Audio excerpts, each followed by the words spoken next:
Hello everyone, welcome to our Let's Play series of A.T.O.M RPG. This is Colonel RPG as usual, and I'm very happy that you're chose to join me today, because I just now realized this is the main city, I'm pretty sure. Is it? Well, I hope it is. I thought it was... Oh, no, don't go, where are you going? Shh, come back. I thought it was over there, because there's that prison-looking place. But I wasn't looking at the map. We still need a lot. We have a lot of things to see, of course. But let's continue. Just on this little quadrant over here, I have someone that you need to get more purple on the outside. Just this is a little bit of a surprise. You have purple candles? That's amazing. And she has a what is this thing? A crystal ball? No, it's a lollipop. Hello. Let's see if she looks. She does not look purple.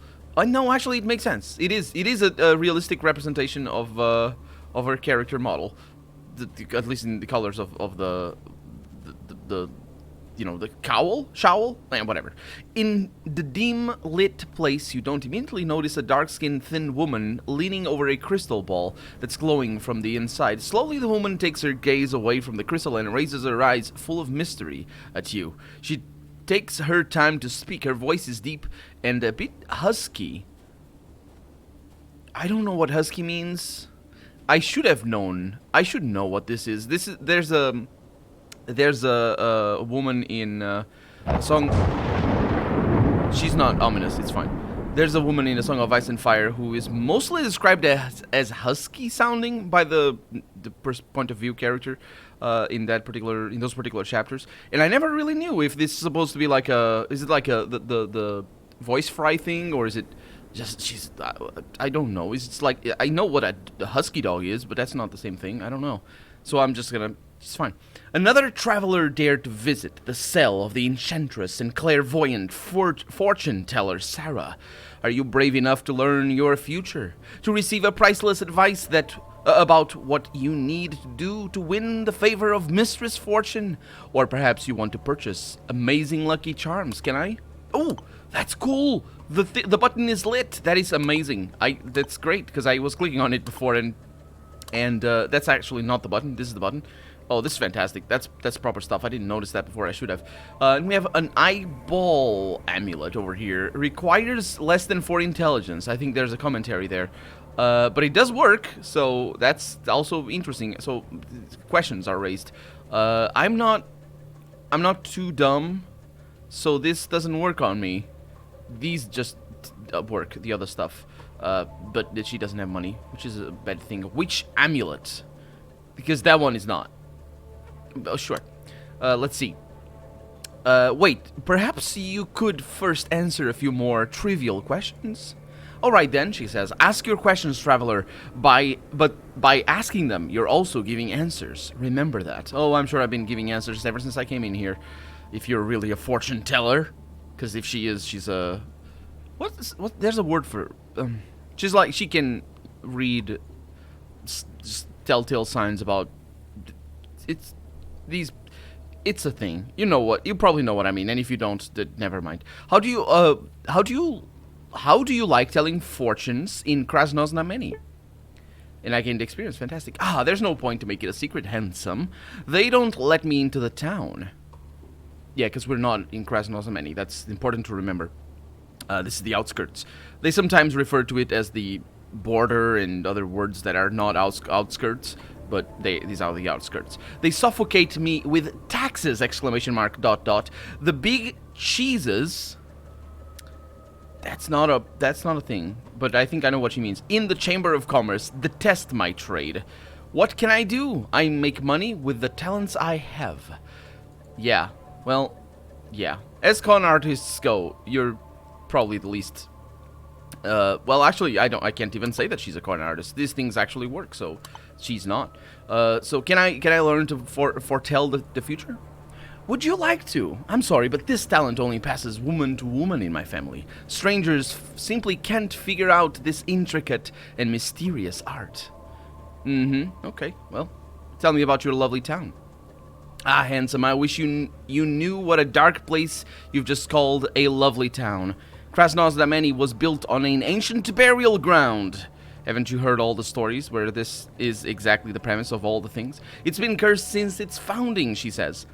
I suppose this is meant to be cursed. What curse is that?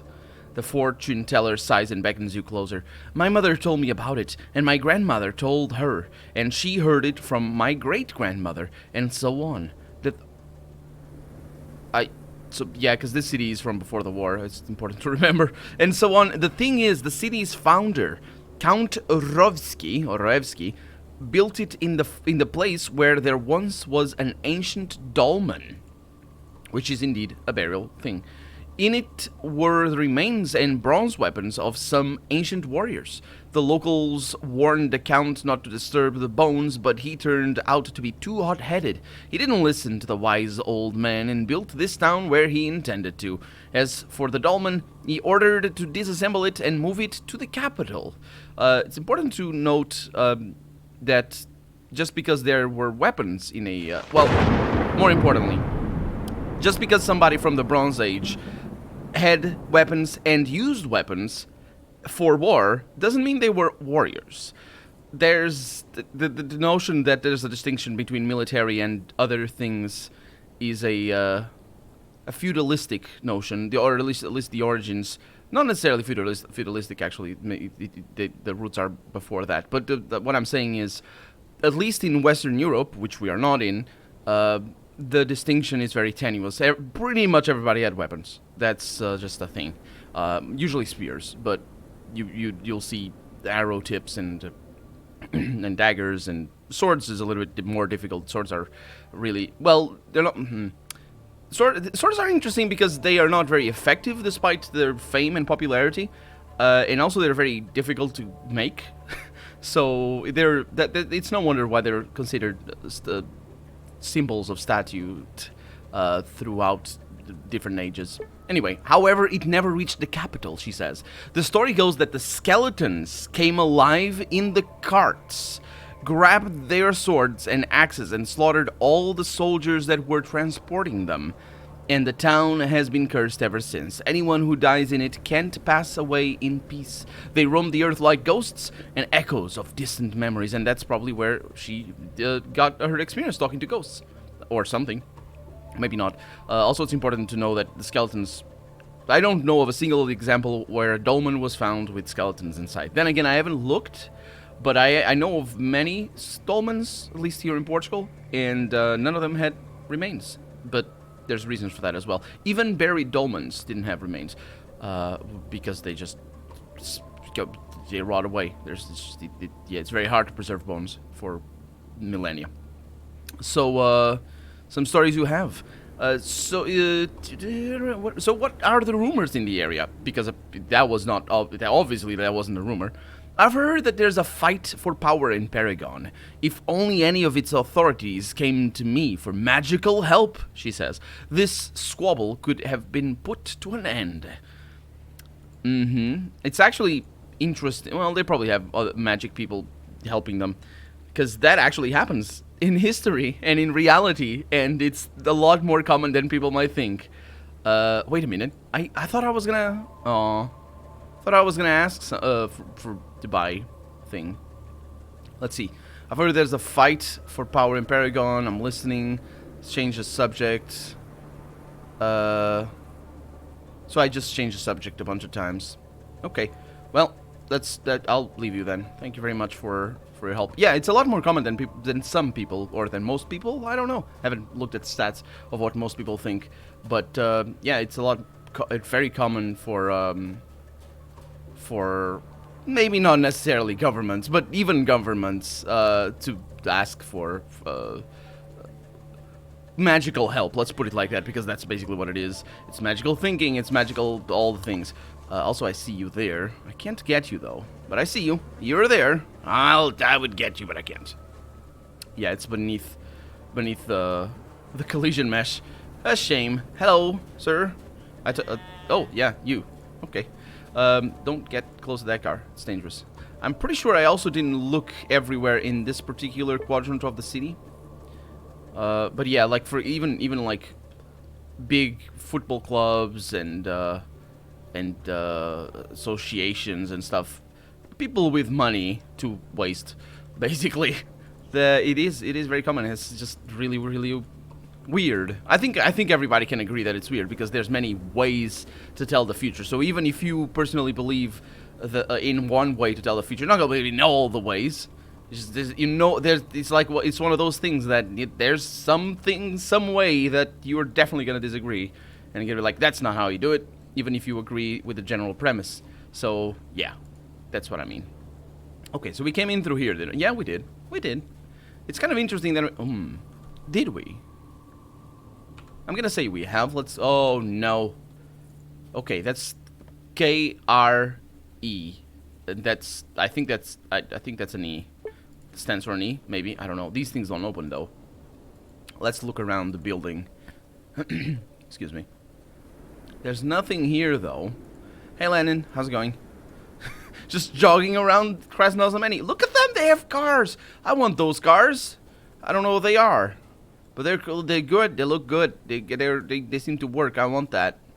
Can I steal one? And it's not GTA. Let's have a chat with this fellow over here, and see what we can do. Actually, yeah. Let's chat and then. Let's not do it. Oh dang it! My idea was he might teleport us inside, and I don't want that.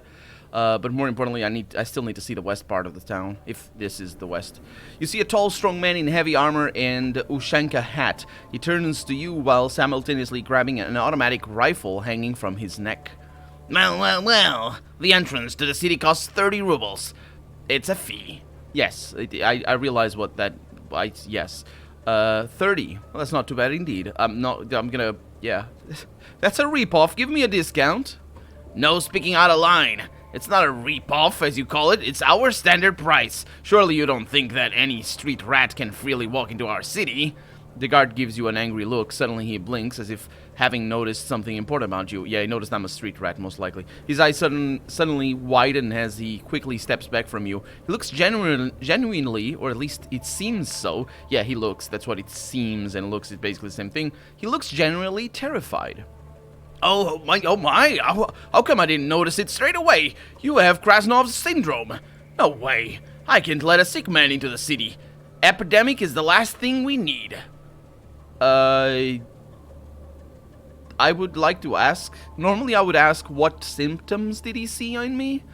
But, because we know that Krasnov's syndrome is just a bunch of different things, or at least we think that might be the case. I'm gonna say this. This whole Krasnov syndrome is just a rumor. There's no such thing. Oh, no. What are you saying? It must be the fever talking, but don't you worry. We'll figure out how to help you. He's gonna teleport me inside, isn't he? It'd be good for you to get some help from the city hospital, but I can't let you in just like that. The man pretends to think really hard, then a mischievous grin appears on his weathered, beaten face. Oh, I do have a kind heart. I will let you pass, but for 1,000 rubles. Are you for real? Where would I have this much money? The guard waves his hands in conciliation. Fine, 1,000 rubles might be an overkill. Let's make it 500. Not a kopeck less. No. So I don't expect that would have gone, or that could have gone any better way. He was all like, specifically because his surprise, or at least his reaction, was, can I open this? Ask for help. No, I can't. Can I push you? No. Okay. Okay. I can't go in there. Let's not bother the fellow. Let's look this way. So we have been... Oh, what? Well, you can't go through there? Sure. We've been around here already. We've been into that house. We just haven't been to the compound to the south. And this is the man who has spring legs. Fantastic. Fantastic. And this is the woman. I don't remember her. I honestly don't remember. She just works. Yeah, it means that she's working, right? It makes sense, I think. Yeah, I really thought this was gonna be Krasnoznamy, but apparently this is where Irina and Randall chose to check up. You know, establish their. You know what I mean, right? Is that not the right word? I'm pretty sure it's not the right word. Can I talk to you from here? With his hands on his hips, a serious, broad-shouldered militiaman watches over the street from his fortified post near a decrepit pre-war power station. Having noticed you, the law enforcement officer frowns his eyebrows and flexes his massive arm muscles. You'd think that this was a different person that's frowning and flexing. But no, the militiaman is the law enforcement officer. I understand that. Well, this is a strategic object. This isn't a place to take your walks. Have you forgotten something here? What kind of object is this? Why can't I just go for a walk here? The man rolls his eyes annoyed. Are you blind? Do you need an eye exam? This is the city power plant, an object of great strategic importance, vital, like food and water. Well, the power plant sure is important. So what is this place? Can you tell me more about it? So in addition to being blind, you're also deaf? Yes, I am. Can you... I think I mentioned this in the alpha version of the game, or the beta version of the game that I first played. I really do appreciate the efforts put into rewriting all of the lines. All of the lines are rewritten, and it's doubly appreciated because this exists. A lot of games don't have this ability, and it's just bad. The capability of looking at what was said before. So I appreciate the time and effort that they put into writing all of the different lines twice.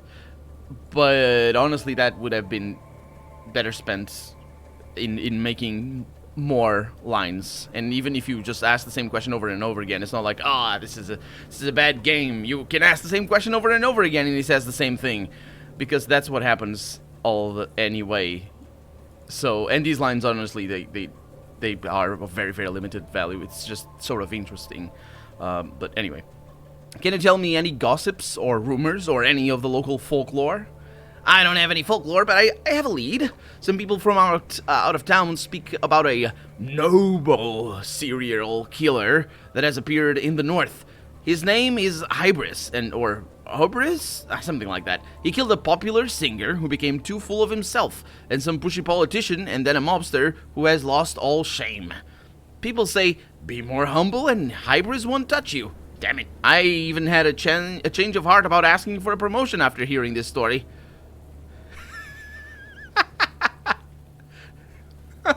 I love it.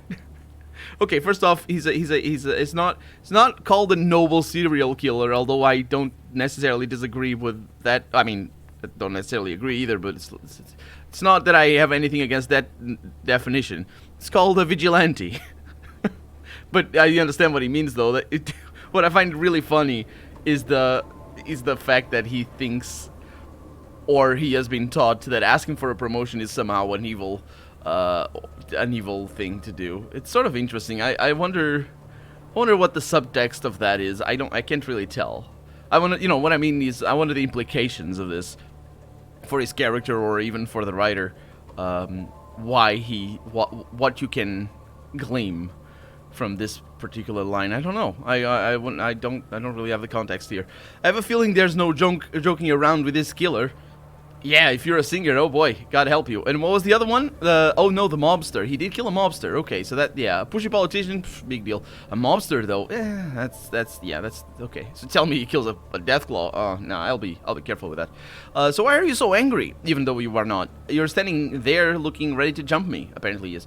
Open your eyes. I'm guarding an important government object. I keep telling this is I don't know the word building. It's fine. All alone. There's no real checkpoint here.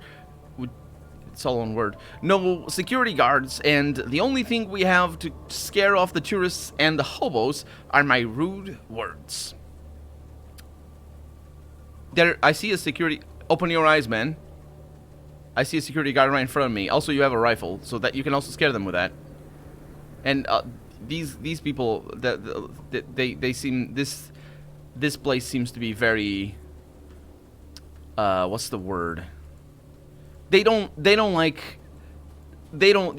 what's the word? It's not xenophobic. It wouldn't be xenophobic. What's the word? It's like Vault City in, so maybe it is sort of drawing inspiration from there.